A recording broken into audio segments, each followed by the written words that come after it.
Salut à tous et bienvenue dans cette nouvelle vidéo qui va être un book haul puisque j'ai reçu pas mal de livres là fin août et tout le mois de septembre. Beaucoup de réceptions sont arrivées donc voilà, j'ai pas mal de livres à vous présenter. Il y a beaucoup de services presse, notamment pour le prix des éditions Point, mais aussi pour la team thriller du Cherche Midi, des services presse d'auteurs qui me font confiance, et puis enfin il y a eu aussi mon anniversaire au mois de septembre, donc j'ai reçu des livres comme si je n'en avais pas assez déjà dans ma pile à lire, mais que voulez-vous, on se refait pas. Donc je vais vous présenter tout ça. Donc je commence avec les livres pour le prix du meilleur roman des lecteurs avec les éditions Point. Donc j'ai normalement 10 livres à lire en tout entre la fin de l'année 2020 et le début de l'année 2021, mais pour l'instant j'en ai reçu 4 et j'en ai lu 3 sur 4, donc c'est déjà pas mal. Donc j'ai reçu Les âmes silencieuses de Mélanie Guyard, donc aux éditions Point. Forcément je vous en ai déjà parlé dans mon précédent bilan lecture, je crois que c'était du mois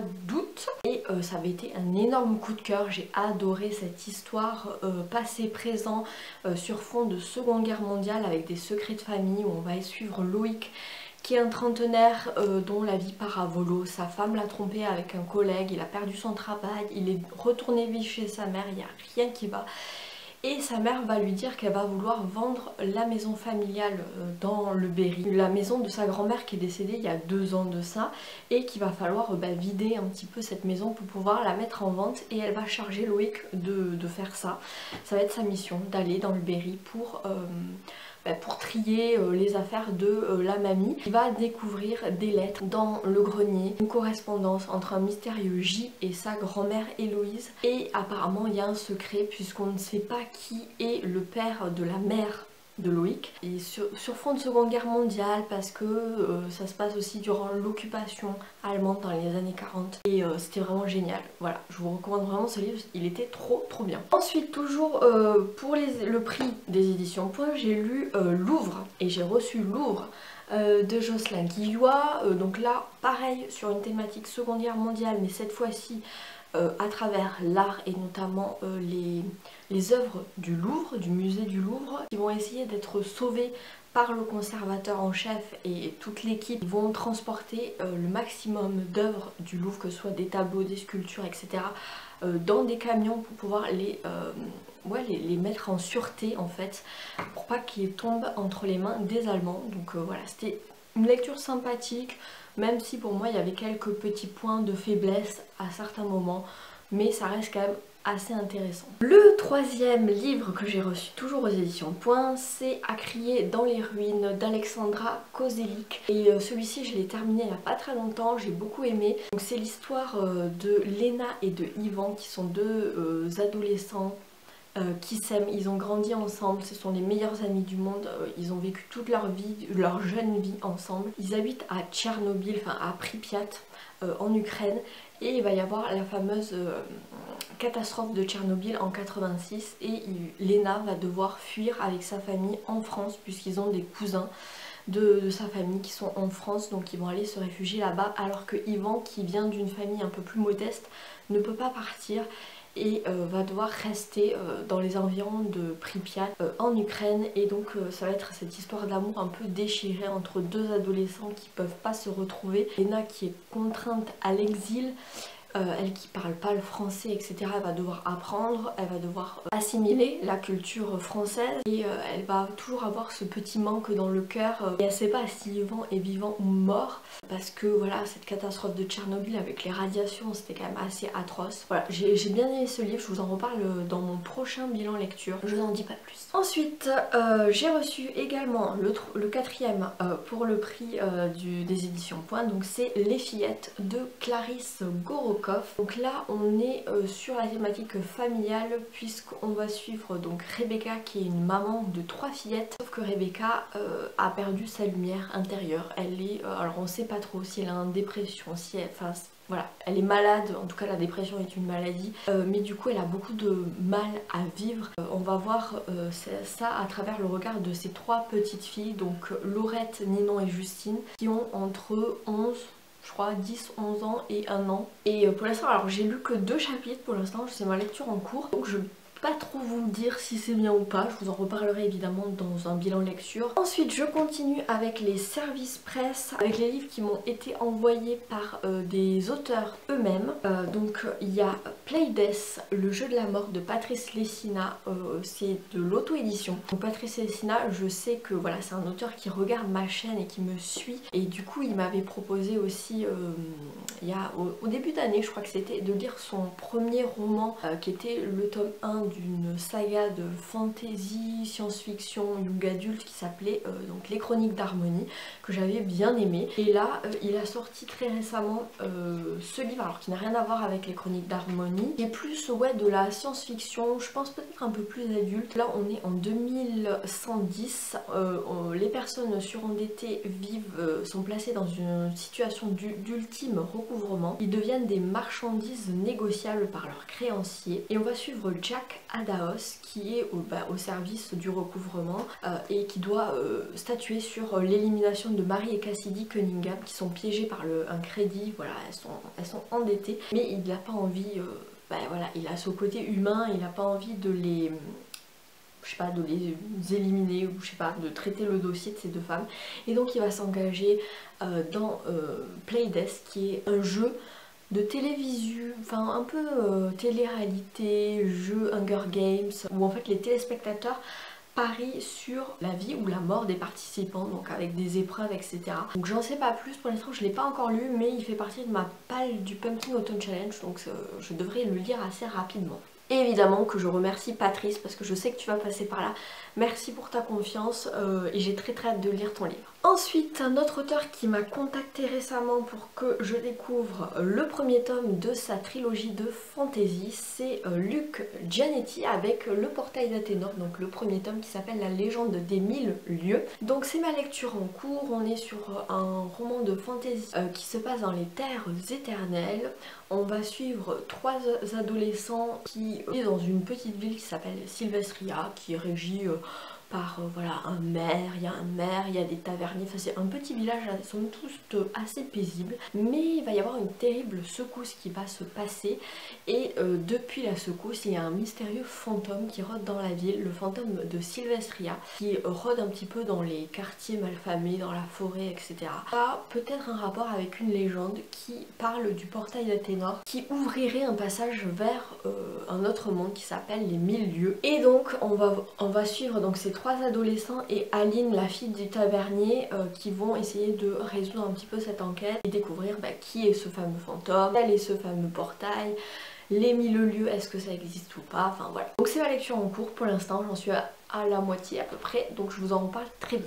Enfin, le dernier service presse de cette vidéo, c'est dans le cadre de la Teen Thriller des éditions Le Cherche Midi, dont je fais partie cette année, et donc le premier livre qu'on devait lire pour cette nouvelle année scolaire, c'est Disparaître ici de Kelsey Reidinberg, donc aux éditions Le Cherche Midi. Donc je dirais c'est plus un roman à suspense qu'un thriller. On va suivre Finn qui est une jeune femme d'origine plutôt modeste, mais elle est plutôt satisfaite de son job puisqu'elle est babysitter pour Amabel, une petite fille de 5 ans qui n'est autre que la petite fille du sénateur de l'Arizona. Donc son papy c'est le sénateur, elle vit avec sa famille, donc sa mère qui est galeriste et son père qui est restaurateur, mais qui a pour ambition de prendre la suite en fait de son propre père qui est sénateur, de rentrer en politique. Amabel vit avec sa famille dans une grande villa, dans un quartier huppé, voilà, c'est chic, c'est glam, etc.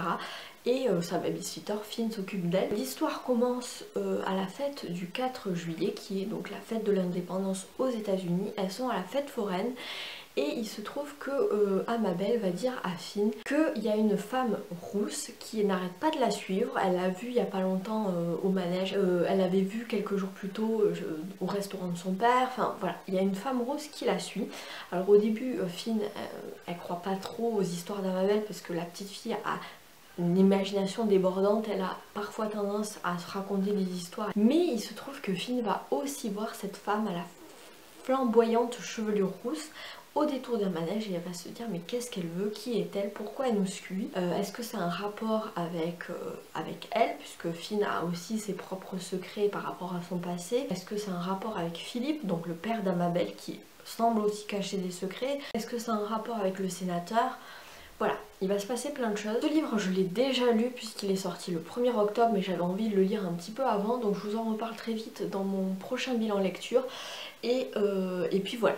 Je continue avec un achat de chez Emmaüs. Je me suis un peu calmée sur les achats Emmaüs parce que j'ai énormément de livres à lire, mais j'ai su quand même aller faire un tour il y a pas longtemps, le mois dernier, et je me suis trouvé un Agatha Christie.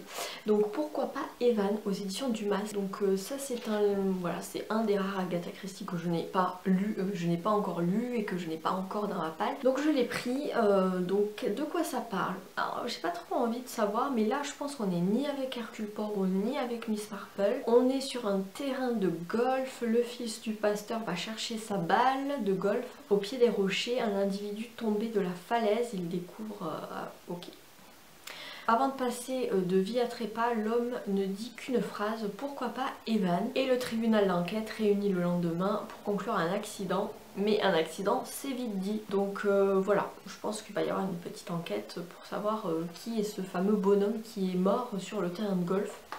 Et pourquoi il a prononcé cette fameuse phrase. Donc celui-là, je le lirai pas tout de suite, mais j'aime bien avoir un petit stock d'Agatha Christie dans ma pile à lire parce que ça c'est quand même des valeurs sûres. Et enfin je termine avec mes cadeaux que j'ai reçus pour mon anniversaire. J'avais demandé pas mal de livres, alors il y en a 3, c'est des livres que j'avais demandé et un c'est un livre que ma soeur m'a offert, que je connaissais pas, je suis quand même assez ravie. Donc dans les livres que j'avais demandé, Elantris forcément de Brandon Sanderson aux éditions Le Livre de Poche, qui est quand même une sacrée bricasse, qui fait... presque 1000 pages. Donc là c'est un roman de fantasy adulte. Alors j'ai pas trop envie de trop en savoir, mais Brandon Sanderson c'est vraiment un des auteurs qui marche le mieux en ce moment en fantasy adulte. Et voilà, l'auteur qui monte vraiment en fantasy adulte, qui a l'air d'avoir un univers vraiment riche, vraiment dense comme j'aime. Moi qui suis fan de Robin Hobb, de Tolkien, de George R.R. Martin, je pense que je vais adorer Brandon Sanderson et j'ai très hâte de le découvrir avec Elantris qui est en fait un one shot. Donc voilà. Ensuite j'ai reçu Miss Peregrine et les enfants particuliers, le tome 5 qui s'appelle La conférence des oiseaux. Donc c'est toujours de Ramson Riggs et c'est toujours publié aux éditions Bayard. Et voilà, j'adore cette saga, vous le savez, je vous en parle depuis longtemps. C'est de du fantastique, ouais, du fantastique jeunesse avec ces petites photos, cette particularité qui est un objet livre magnifique avec des photos un petit peu creepy anciennes. Cette fois-ci il y a des couleurs dans les chapitres. Hop, voilà. Et j'ai très hâte de retrouver Jacob et les enfants particuliers dans leurs aventures. Et puis celui-là il fait partie aussi de ma pile à lire pour le Pumpkin Autumn Challenge. Donc c'est sûr, je vais le lire prochainement. Ensuite on va partir sur les romans un petit peu féministes, puisque c'est une thématique dont j'ai envie d'approfondir mes connaissances. Donc j'ai reçu Libérer, le combat féministe se gagne devant le panier de linge sale de Titiou Lecoq aux éditions Le Livre de Poche. Donc là c'est un essai, un petit essai féministe autour des tâches domestiques notamment. Je pense que ça va me plaire et que ça va m'apporter un petit peu de réflexion à mon moulin, de grain à moudre, je ne sais pas comment dire, mais enfin voilà, c'est bien aussi de lire des essais de temps en temps pour cultiver un petit peu sa pensée. Donc ça va me plaire. Et puis toujours dans la même veine, cette fois-ci, je ne connaissais pas, c'est ma soeur qui m'a fait découvrir. Donc c'est le manuel d'activisme féministe qui brille un petit peu. Donc de Clit Révolution, apparemment c'est un collectif. C'est publié aux éditions des femmes Antoinette Fouque. Ça doit être la collection des femmes. Et les éditions ça doit être Antoinette Fouque. Et c'est un livre qui est illustré avec des pages colorées en jaune, fuchsia, bleu, enfin ça a l'air tellement cool. Ça a l'air vraiment mais tellement cool en vrai. Voilà, j'aime trop les dessins. Donc voilà, je connaissais pas du tout, mais celui-là je vais me faire un malin plaisir de le lire. Ça va peut-être être un livre de chevet parce que voilà, c'est un essai, donc voilà, ça se lit peut-être, ça se picore petit à petit, mais très hâte de le lire. Alors c'en est tout pour les livres, mais avant de vous quitter, j'avais envie de vous présenter 2 petites pochettes à livres que j'ai reçues aussi à mon anniversaire. Donc c'est des pochettes à livres de la marque... la boutique Etsy, les coutures chic. Donc c'est du 100% fait main en France. Je vous mettrai le lien de la boutique Etsy en barre d'infos si jamais ça vous intéresse. Il y a 2 formats donc de pochettes, un grand format et un petit format et j'aime trop les couleurs. Donc voilà, moi je trouve que ça c'est une idée cadeau parfaite pour les lecteurs parce que je sais que Noël approche et que du coup on est tous un petit peu en panique en mode mais qu'est-ce que je vais pouvoir offrir ou qu'est-ce que je vais pouvoir mettre dans ma wishlist, et du coup je trouve que ça c'est vraiment une petite idée cadeau plutôt sympa qui plaira toujours à des lecteurs pour pas voilà, abîmer les livres lorsqu'on les met dans les sacs à main, si vous prenez les transports ou si vous partez en vacances. Ça fait toujours le job. Et puis voilà, ça peut être une petite idée cadeau aussi pour vos proches. Et en plus ça aide aussi des petits créateurs français, donc c'est plutôt cool. Donc voilà, et puis il y a plein de choix de coloris, de tissus, etc.